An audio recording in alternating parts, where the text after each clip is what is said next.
coming on into Florida, and that is where we will find our meteorologist Stephanie Abrams. She's in Tampa, standing by in that area near Old Tampa Bay, and she's been sort of watching the conditions there. We're not expecting this to be an event that's going to knock you down, Stephanie, but we're talking about the heavy rain and how that is going to be the big worry from Alberto.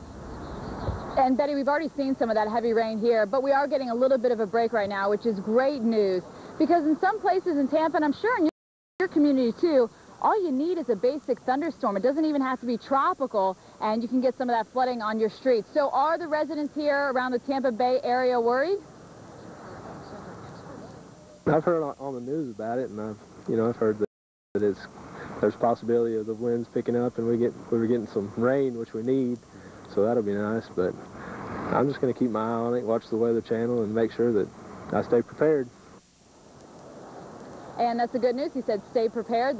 That is the key words there in his sentence. So let's take you back in time. I just want to talk about, is this normal? Is this typical to see the development of tropical storms this early in the season? I mean, my goodness, we're only about a week into the season. Well, the first named tropical cyclone in the Atlantic Basin since 1965 for the first 2 weeks in June. Is it typical? Well, we have seen that 9 times since 65.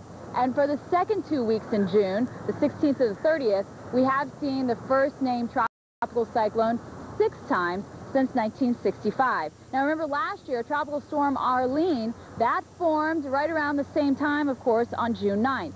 So how often does the first named tropical cyclone hit the United States?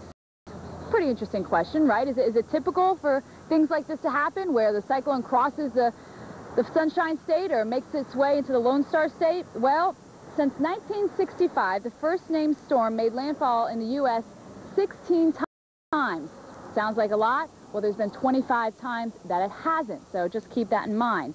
Now, in the last 41 years, how many of these tropical storms have upgraded to hurricane status? Well, first let's do with the ones that have stayed as tropical storms.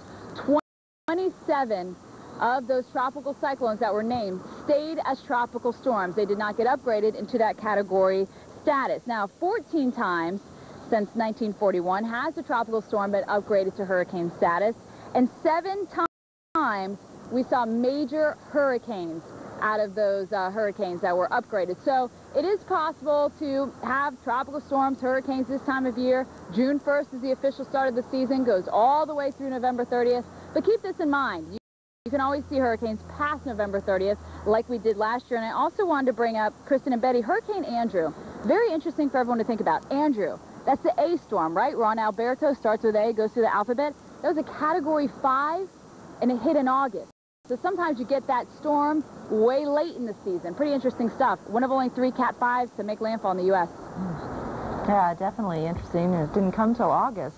You know, a lot of folks thinking that, hey, we were going to escape a rough season, but it only took one storm to cause a lot of problems. That's right. Meantime, with Alberto, we'll watch it bring the rain on into parts of Florida. And let's give you a few more details on what's happening here as we're noting the rainfall rotating in around Key West, just getting socked with the rainfall around Miami, and even on the other side of the peninsula. We've been talking about some stronger storms coming through just south of Jacksonville. We've had a few warnings to come down, so we'll continue to keep tabs on that for you. Even reports of tree limbs down in Flagler County, south of Jacksonville, in the New Smyrna area, so watch out for that. Now here we are seeing finally that turn to the northeast. We've been talking about it all day long.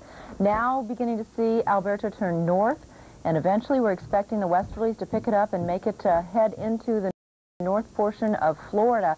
A little bit slower than originally anticipated, but the bottom line here, all this convection is so far removed from the center of circulation. By the time that comes in, the action's already happened, because we are going to be seeing some of that very heavy rain setting up shop right now. Now there's a look at the latest information. This is the 4 o'clock advisory coming in Central Time from the Hurricane Center. Maximum sustained winds at 45 miles an hour, movement to the north at 7 miles an hour.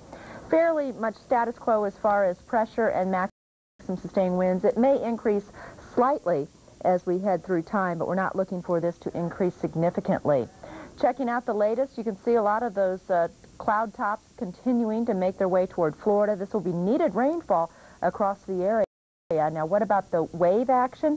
Well, so far, most of that around those thunderstorms with buoys well offshore. We haven't seen a lot of it coming into the coastal areas, but that still, of course, is a possibility as we head through time, so just keep that in mind. Now, we want to take you to the east coast of Florida, Daytona Beach, where, again, we have noted some of those storms kicking up, and, of course, the waves always higher on this side of the state. A bit overcast and breezy along the sandy beaches. Doesn't seem to keep anyone from staying outside, though, or no one's staying inside. They're getting out there and enjoying it. So far, so good across this area. But again, these thunderstorms are going to be creeping up. We've seen them in Key West, some heavy rainfall coming in, close to 2 inches having fallen in the Keys. And thunderstorms now racing up toward Daytona Beach. You're in a dry spot, Stephanie, in Tampa. So enjoy being dry while you can, because you can see some of that heavier rain not too far off. Well, that's a look at the impact of the Sunshine State from Tropical Storm Alberto. We want to check on the rest of the nation.